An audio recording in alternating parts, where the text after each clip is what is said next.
نبی صلی الله علیه وسلم فرمایي وایي څه خلک پیژنم چې په ورځ د قیامت به راشي د هغه نیکو سره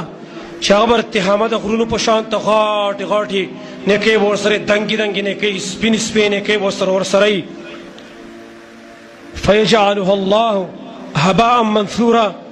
خو الله رب العالمین به هغه نیکۍ چې د تهامه د غرونو په شان ته دنګې دنګې نیکۍ ورسره دي د منځونو انبار د روژو انبار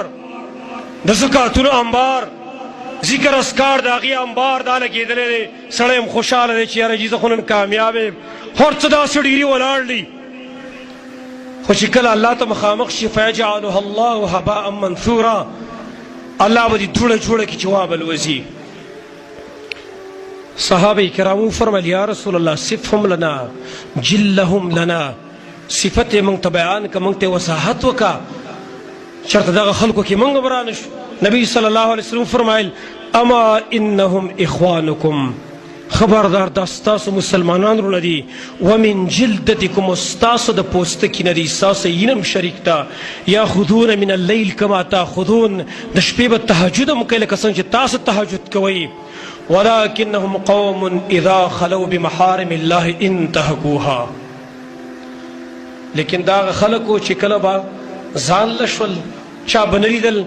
د الله محارم بیا ماتول کوم شی نه چې الله حرام کړي و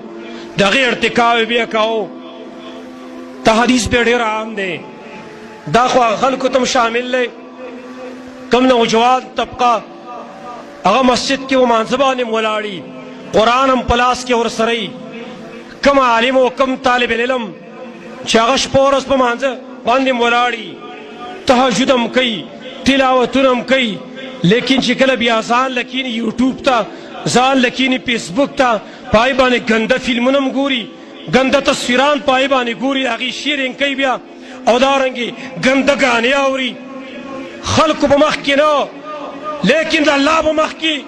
هغه د دې محارمو انتهاک کوي د دغه محارمو ارتکاب کوي دا بیا او هغه خلکو ته شامل دی چې کوم خلک مخامخ حرام نه کوي خو چې ځان له شي بیا پردو بریدونکي ګوتې وایي